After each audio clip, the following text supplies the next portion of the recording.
Alors moi c'est Jessie Damour, je suis marin-pêcheur à mon compte depuis 2020 et marin depuis 2017.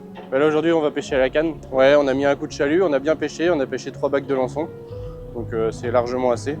Et le but c'est de placer le bateau au bon endroit par rapport au poisson, de faire venir le poisson derrière le bateau et il va falloir de jeter quelques lançons, 20, 30 lançons par-dessus bord, tous les quarts d'heure, tous les 10 minutes, ça dépend de la pêche. Et ça, le poisson devrait y réagir et devrait se rapprocher du bateau et devrait mordre à mon hameçon.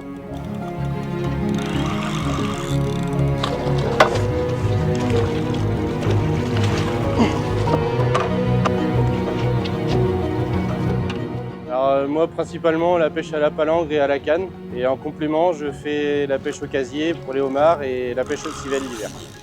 Quand ça mord, il n'y a pas beaucoup de temps de repos quand même. Mais c'est bien, c'est très bien. Le but du jeu c'est de fatiguer le soir. J'essaye de ne pas avoir de période creuse.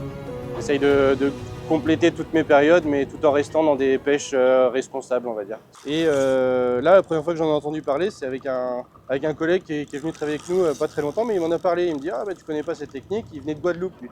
Et il faisait ça sur toutes les grosses pièces, il faisait ça. Bah, il peut y avoir une sacrée plus-value là-dessus. Et puis, en plus de ça, le poisson souffre pas. Il me vante toutes les qualités de l'ikejime. Bon, ça reste dans un coin de ma tête. Et puis le jour où j'ai eu mon bateau, mon première année, je me suis pas trop intéressé au sujet. J'ai essayé d'abord d'apprendre à travailler tout seul sur mon bateau. Et puis deuxième année, je me suis reposé la question. Je me suis dit tiens, pourquoi pas. Alors je me suis beaucoup renseigné sur internet, essayé de regarder un maximum de vidéos, de lire des documents, etc. Alors j'ai essayé. Et le résultat, on me disait de ce que je lisais, des vidéos que je voyais, on me disait il faut voir une décoloration du poisson, il faut que la rigidité cadavérique vienne beaucoup plus tard. Dans les premiers critères qui se voient, c'était cela. Et donc je remplissais les critères. Bon, peut-être que je fais les choses correctement. Et puis un jour, j'ai entendu parler de la formation et je me suis dit, quitte à faire les choses, autant les faire jusqu'au bout. Voilà. En sachant que déjà à ce moment-là, je m'étais arrangé avec l'OP, j'avais un pins de l'OP de Normoutier, Ikejime. J'avais déjà une plus-value sur le poisson. Et j'ai été faire cette formation du coup à La Rochelle. Et ça m'a juste rassuré dans le sens où effectivement je faisais les choses correctement. Depuis que j'ai commencé, j'ai pas changé ma façon de faire. Et voilà.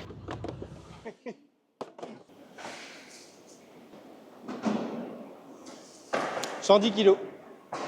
2 kg de moins qu'hier.